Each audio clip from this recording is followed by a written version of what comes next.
baby, se alguém te chamasse hoje? Você me fez a pergunta e eu quis tentar.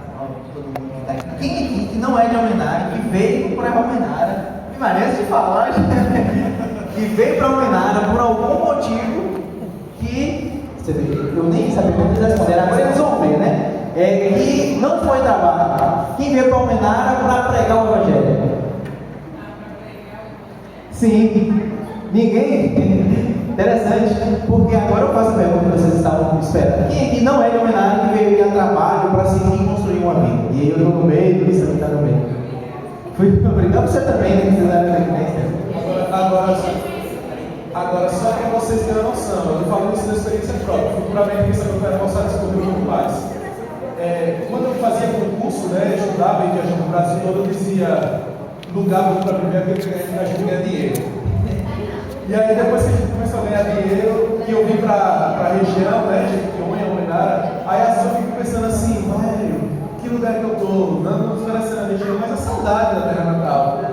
Então, mesmo às vezes ganhando muito dinheiro, a gente pensa, não, vou para uma terra para trabalhar, para ter sucesso, ainda assim às vezes parece que não preenche. Né?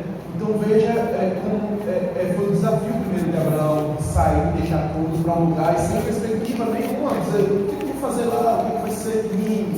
Nenhuma. Agora, eu já fazendo o segundo ponto da vida de Abraão, Levi. Aí Deus chega para Abraão e sua esposa e diz, olha, vocês vão ser pai de uma grande nação.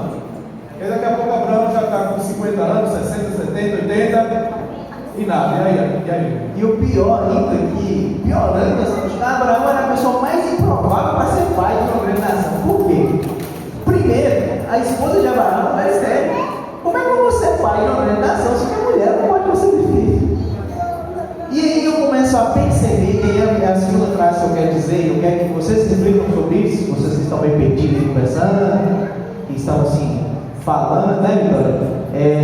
Eu quero que vocês comecem a pensar sobre agora essa segunda frase. A vida é uma escola da fé. Todas as vezes que Deus ele nos chama ou coloca um problema ou coloca uma situação em nossa vida, é justamente para nos ensinar didaticamente o que é fé. E ele é a história de Abraão.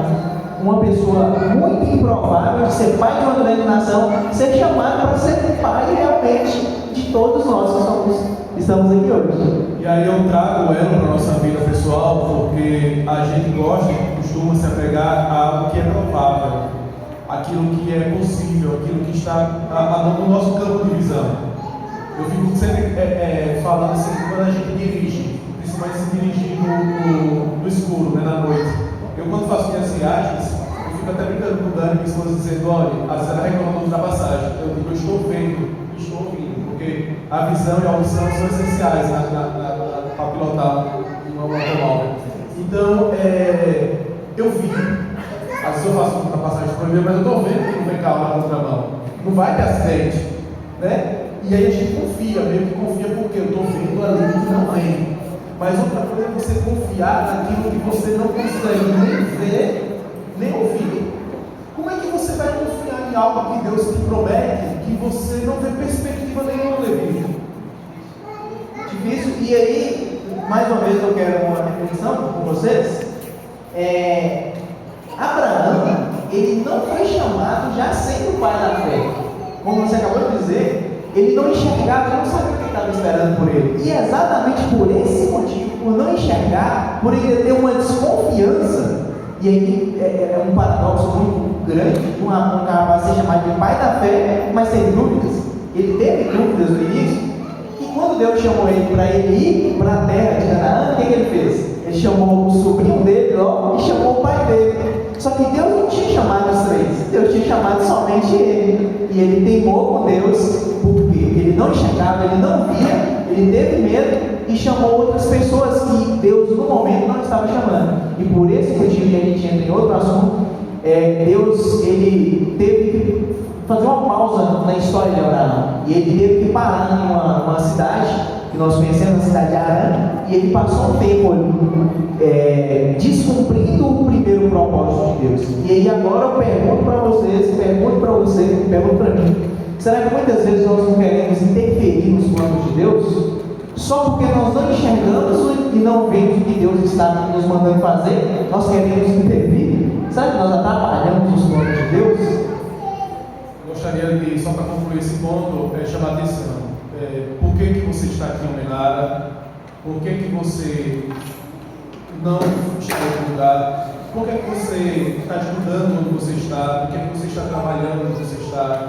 Então, assim, a gente precisa abrir os olhos para a natureza espiritual da coisa, entender que tudo que acontece ao nosso redor e na nossa vida tem algo de espiritual. Então, isso pode ser uma forma que Deus está usando para que nós possamos exercer a fé, mesmo sem compreender a princípio qual é o plano, qual vai ser o futuro, qual será a conclusão, mas nós precisamos confiar, ter fé. E aí, já chegando no final, tem muito para falar não, mas chegando no final, a prova da fé. Chega Isaac, nasce, né? E ali a promessa tem começado a se cumprir, mas não tem se cumprido ainda, porque Deus disse: você será uma grande nação, mas ele só tem Isaac até então.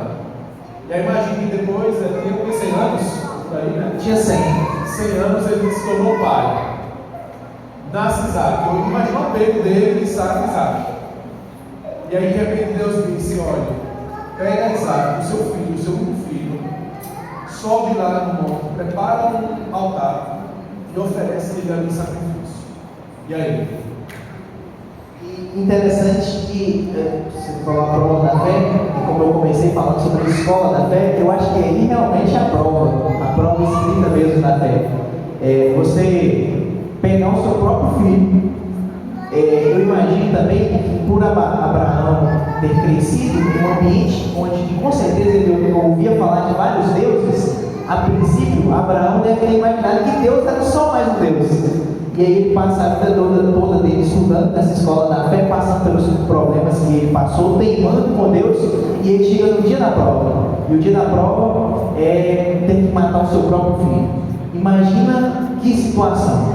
Só que o tanto que Abraão aprendeu foi escrito justamente no versículo que você leu no início. Justamente no versículo. Abraão, ele tinha tanta fé em Deus no momento daquela prova, que era ter que sacrificar o seu próprio filho, que ele diz que ele confiava que Deus poderia ressuscitar o seu próprio filho. E até então não tinha história de ressurreição. Não tinha história. E a fé de Abraão era tão grande, que mesmo chegando ao ponto de matar o seu próprio filho, ele acreditava que Deus ia trazer o seu filho de volta. Isso é impressionante, né? Olha que detalhe impressionante na história. Até então, não havia relato de ressurreição. E Abraão, o texto de Hebreus aqui revela que ele ofereceu Isaac, confiando que Deus seria capaz de ressuscitá-lo. Olha o que é fé. Olha o que é fé. Eu agora, já para a gente ir para a conclusão, irmãos, eu fico imaginando agora os desafios que Deus nos traz. O desafio que Deus pode me trazer. Imagina agora você algo que você gosta demais. Imagina algo que você é muito apegado ainda aqui nesse mundo. Pode ser coisas ou pode ser pessoas. Agora imagina Deus pedindo para você largar isso aí para sempre. Será que você, Davi, será que nós estaremos preparados para ter que largar tudo sem perspectiva, sem ter certeza de que vai dar certo no final, eu vou ser recompensado?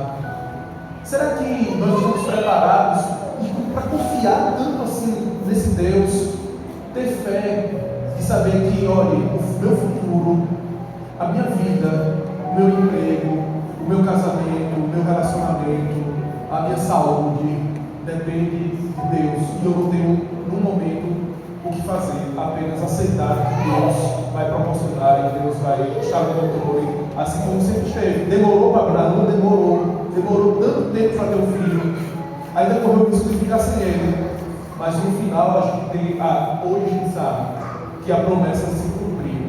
A gente sabe que hoje a gente tem prova suficiente que as promessas que Deus faz, Ele é fiel para cumprir.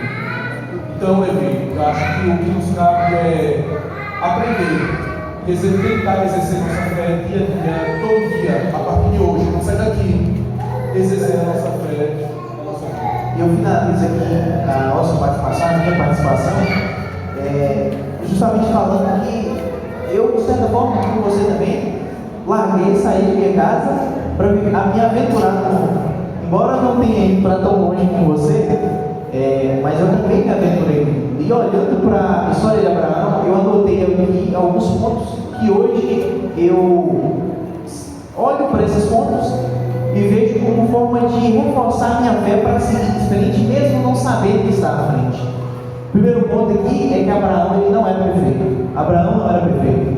Ele foi chamado, como nós falamos, de um local onde as pessoas não tinham a mesma cultura que nós temos aqui. Então eu olho para mim perfeito e vejo que ainda tem solução, que Deus tem um propósito para mim, porque eu também sou imperfeito.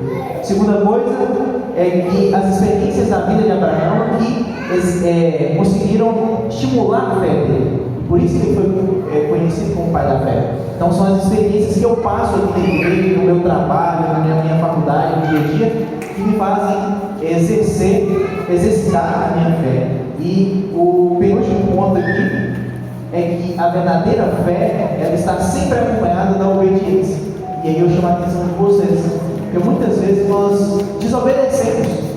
E quando a gente crê em Deus, a gente crê de verdade, não é crer só por falar. E a crença, ela vem envolvida na obediência.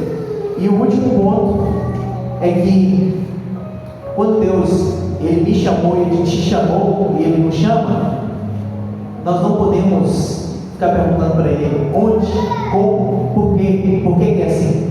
Nós simplesmente precisamos seguir e acreditar em Deus, porque Ele sempre sabe muito mais do que a gente. Então é isso. Precisamos ter e exercitar nossa fé todos os dias. Amém. Obrigado, Levi. Saudação de para Levi. Irmãos, vamos ficar em pé. Nós estamos encerrando nosso culto jovem. Espero que tenham gostado. Espero que saiam daqui decorados para mais uma boa semana. E planejem-se para o próximo culto jovem. Esperamos vocês. Vamos orar. Querido Deus, eterno Pai, te agradecemos, Pai, por essa tarde de sábado que passamos aqui na tua companhia. Te agradecemos pelos louvores, te agradecemos pelas mensagens, te agradecemos pelos exemplos de fé que aqui ouvimos e que aprendemos. Pai querido, queremos exercer a fé na nossa vida e queremos que nossa fé a cada dia seja fortalecida. Nos ajuda. Queremos que nessa semana os desafios que tenhamos, quer seja em casa, quer seja na escola, no trabalho, na rua, Senhor Deus, que possamos ser vitoriosos e ter a nossa fé, Senhor Deus, cada dia mais fortificada para a tua honra e tua glória.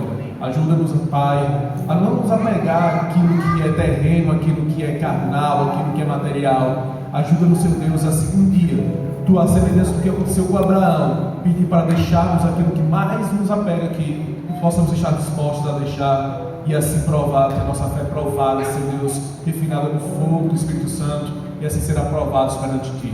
Nós que pedimos, Senhor Deus, uma ótima semana na Tua companhia, na Tua proteção, nos conduz, nos leve em paz, nos dá uma boa noite, em nome de Jesus. Amém. Todos uma feliz semana, cumprimento seu irmão. Pode jogar uma musiquinha animada aí para despedir, que a aula já foi. Feliz semana, irmãos.